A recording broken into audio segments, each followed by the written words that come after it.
안녕하세요. 오늘부터 3ds Max 2019에 대한 강좌를 시작해 볼까 합니다. 먼저 프로그램 소개를, 원래 첫 강의에서는 프로그램 소개를 먼저 해야 되는데요. 많은 분들이 3D Max가 뭔지 알고 이 강좌를 보시는 거라고 생각합니다. 그래서 일단 3ds Max에 대한 소개는 일단 제끼도록 하겠습니다. 먼저 3ds Max 2019를 시작하면 이러한 웰컴 스크린이 뜹니다. 이 웰컴 스크린에는 간단한 3ds Max에 대한 정보가 나타나는데요.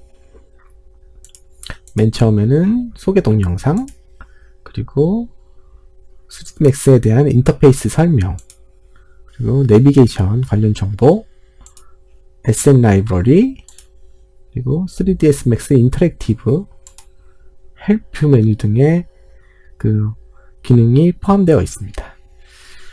하지만 이 웰컴 스크린의 경우에 예전에는 프로젝트를 시작한다거나 파일을 연다거나 하는 기능도 포함이 되어 있었습니다. 하지만 지금은 그런 것들이 없어지고 실제 웰컴 스크린의 기능만 하는 것 같습니다. 저 같은 경우에 이 왼쪽 밑에 보면 3ds Max가 시작될 때 웰컴 스크린을 보일까 말까 하는 체크박스 메뉴가 있습니다. 저 같은 경우에 다음에도 이 스타트업 웰컴 스크린을 보고 싶지는 않기 때문에 일단 체크박스를 해제하고 그 다음에 웰컴 스크린을 끄도록 하겠습니다. 만약 여러분이 웰컴 스크린을 다시 보고 싶으시면 헬프 메뉴에 들어가셔서 웰컴 스크린을 누르시면 됩니다. 그러면은 3ds Max 2019에 대한 간략한 인터페이스를 보겠는데요. 사실 인터페이스가 그렇게 달라진 건 아니라서 기존 버전을 사용하고 계신 분들도 크게 무리 없이 이 강좌를 들으실 수 있을 겁니다. 맨 처음에 이 위에 보시면 메인 메뉴가 있는데요. 이 메인 메뉴 같은 경우에 3ds Max의 다양한 기능을 접근할 수 있습니다. 하지만 이 3ds Max에 있는 메인 메뉴를 자주 사용하지는 않는데요. 그 이유가 뭐냐면 여기에 있는 기능들은 대부분 다른 곳에서도 접근이 가능하기 때문에 대부분의 경우 메인 메뉴를 통해서 접근하기보다 다른 메뉴를 통해서 접근을 합니다. 그리고 실제 여기에 모든 기능이 포함이 되어 있는 건 아니라서요. 그리 자주 사용하진 않습니다. 기존의 3ds Max를 사용하시던 분들은 보시면은 여기 아놀드라는 탭이 새로 추가된 걸 아실 수 있을 텐데요. 기존에 원래 3ds Max에서는 멘탈레이와 아이레이 등이 기본 렌더러로 포함이 되어 있었는데요. 오토데스크가 솔리드 앵글인가? 이 아놀드 렌더러를 만든 회사를 인수하면서부터 3ds Max 2018부터는 이 아놀드 렌더러가 기본 렌더러로 포함이 됐습니다. 그래서 이 탭이 추가가 된 거고요. 아놀드 렌더러의 경우에는 저희가 알고 있는 유명한 렌더러인 렌더맨과 함께 거의 업계 표준으로 사용되고 있는 걸로 알고 있어요. 그래서 이 아놀드 렌더러 같은 경우에는 시간이 있을 때 다음에 한번 강좌를 통해서 다뤄보도록 하겠습니다. 그리고 이 밑에 있는 건 메인 툴바라고 하는데요. 사실 이 메인 툴바에 있는 기능들을 많이 사용합니다. 왜냐면 이게 오브젝트를 선택하거나 또는 옮기거나 또는 스냅을 하거나 렌더링, 매터리얼에 관련된 이런 기능들을 접근할 수 있는 곳이기 때문에 여러분들이 굉장히 자주 이 메인 툴바를 사용할 것입니다. 그리고 그 밑에 보시면은 이제 리본 툴이라고 해서 모델링을 하거나 뭐 할 때 도움을 주는 툴인데요. 예전에 2010인가? 원래 이름이 그래파이어 모델링 툴이었던 것 같은데 그때 아마 처음 추가된 걸로 알고 있습니다. 그 후에 이 리본이란 이름이 아마 오피스에서 뷰스에서 리본 인터페이스가 아마 추가된 적이 있었는데요. 추가되어서 이제 사용자가 굉장히 사용하기 편하게 추가된 적이 있었는데, 아마 그 이름을 따가지고 그 이름처럼 그대로 리본 툴이라고 얘기를 하는 것 같습니다. 네, 이 리본 툴에는 많은 그 모델링 툴을 갖고 있는데요. 이게 그 커맨드 패널에 있는 기능과 많이 겹쳐서, 사실 3믹스를 오래 사용하신 분들은 약간 이 리본을 사용하는 것보다 약간 저 커맨드 패널을 사용하는 것을 더 선호하시는 것 같기도 합니다. 네. 그래서 요즘 3dMax에 대한 그런 강좌를 보면 약간 3dMax를 오래 쓰신 분들은 커맨드 패널을 위주로 이렇게 뭔가 설명을 하시는 것 같고, 그 다음에 이 최신 튜토리얼 같은 경우에는 이 리본 툴을 기준으로 설명하는 경우가 많이 있는 것 같습니다. 그리고 이제 이 왼쪽 밑에 요것은 그 뷰포트 레이아웃 탭인데요. 여기 보시면 이렇게 4개의 창이 되어 있는데, 이러한 창의 레이아웃을 변경해주는 기능을 합니다. 예를 들어서 이 2개의 창을 합쳐서 하나의 창으로 보고, 이 2개의 창을 합쳐서 하나로 이렇게 보고 싶을 때가 있습니다. 그럴 경우에 이 뷰포트 레이아웃 탭에서 간단하게 선택만 하시면 원하는 레이아웃을 이렇게 만들 수 있습니다. 만들어줍니다. 그래서 이런 식으로 사용을 할 수 있습니다. 여러분이 선택한 거는 그 뷰포트 레이아웃 탭에서 기억을 하고 있기 때문에 이렇게 저장해서 남게 됩니다. 이거를 삭제하고 싶으실 때도 있을 텐데요. 뭐 오른쪽을 클릭하신 다음에 델리트 탭을 하면 쉽게 삭제할 수 있습니다. 그리고 여기 보이는 거는 씬 익스플로어인데요.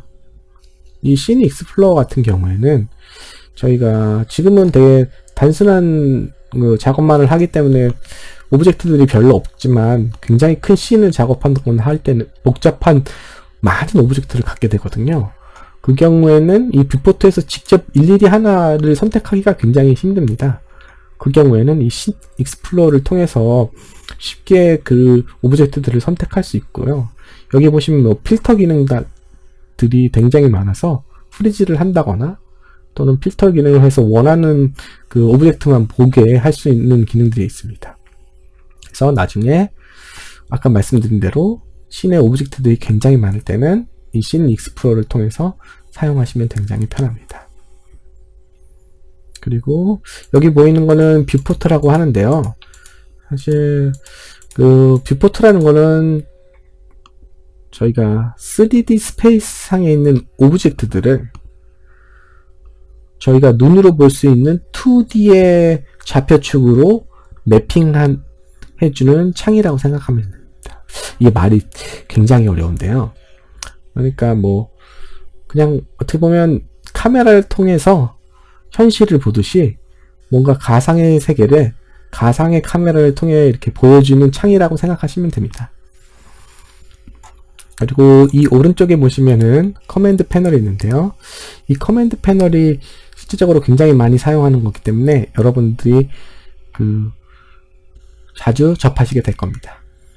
여기 보면 Create 탭, Modifier, Hierarchy, Motion, Display, Utility 등 다양한 그 커맨드가 있으니 나중에 이 기능들은 저희가 강좌를 통해서 서서히 배워가 보도록 하겠습니다.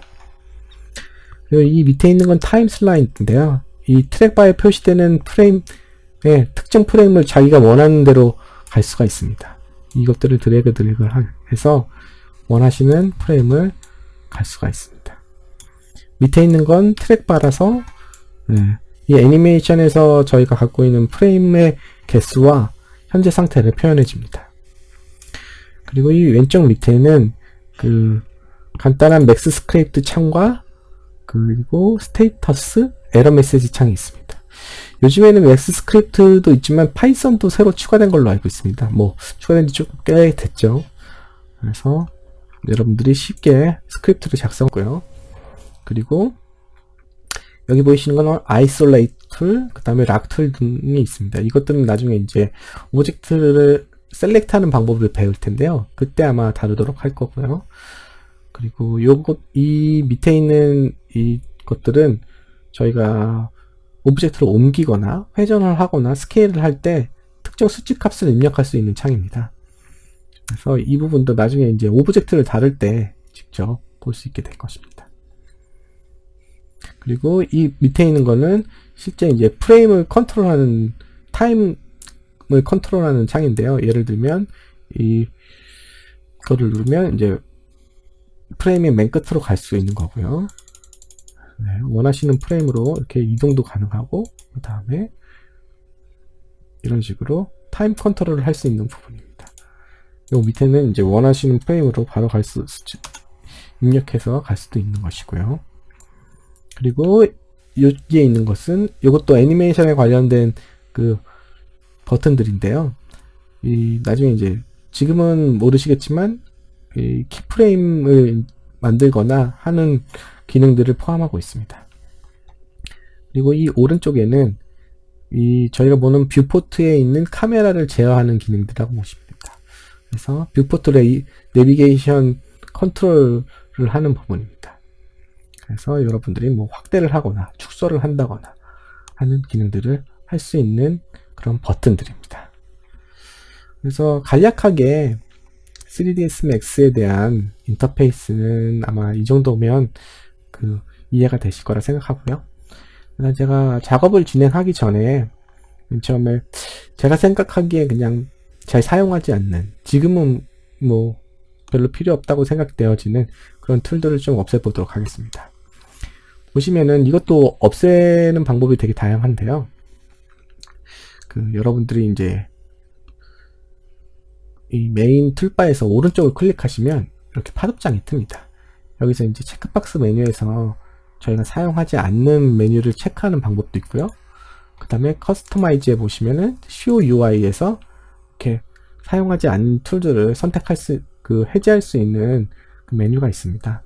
네, 저도 역시 이 메인 메뉴를 직접 쓰기보다는 그냥 메인 툴바에서 오른쪽 눌러서 일단 리본을 좀 안 보이도록 하고, 그리고 씬 익스플로러도 안 보이도록 하고, 그 다음에 뷰포트 레이아웃 탭도 일단은 안 보이게 하도록 변경을 하겠습니다. 그리고 저희가 이제 작업을 진행하기 전에 설정해야 될 것들이 조금 있는데요. 일단 커스터마이즈 패널에 가셔서 메뉴에 가셔서 프리퍼런스를 들어갑니다. 제일 먼저 뭐 하실 게 사실은 설정인데 헬프 페이지인데요. 저 같은 경우에는 인터넷이 항상 접근이 가능하기 때문에 그냥 오토데스크 웹사이트로 바로 접근하는 거를 선호하는 편이긴 한데요. 그 이유는 만약 도움말이 갱신되거나 할 때 웹사이트로 통해서는 바로바로 접근할 수 있기 때문에 저는 그냥 웹사이트를 쓰는 기본 설정을 하고 있는데, 만약 인터넷이 잘 안 되거나, 그리고 사실 웹 접근하는데 시간이 많이 걸리기 때문에 좀 약간 브라우저 띄워서 여기까지 접근하는데 시간이 많이 걸린다고 생각하시면 바로 이 로컬로 도움말을 다운받을 수 있습니다. 그래서 여러분들이 아마 어떻게 보면 다운로드를 하는 게 더 편할 수도 있을 겁니다. 그래서 하지만 저는 일단 오토데스크 웹사이트로 그대로 사용하도록 놔두도록 하겠습니다. 그리고 이게 좀 두 번째로 어떻게 보면 첫 번째로 중요할 수도 있는데요. 저희가 이제 3D Max 작업을 하면 맵이라든지 텍스처 같은 거를 이제 입력하게 됩니다.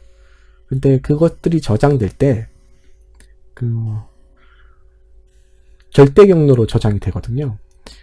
그러니까 여러분들이 이 디렉토리에 대해서 자세히 아시는지 모르겠는데, 디렉토리에는 크게 두 가지가 있습니다. 그게 뭐냐면 절대 경로와 상대 경로가 있습니다. 그러니까 저희가 예를 들면 3dmax에서 사용하는 이미지를 C 드라이브에 픽처에 픽처 JPG로 이렇게 저장을 했다고 생각하시면, 만약 이거를 절대 경로로 사용하시면 이 모든 패스가 있어야지만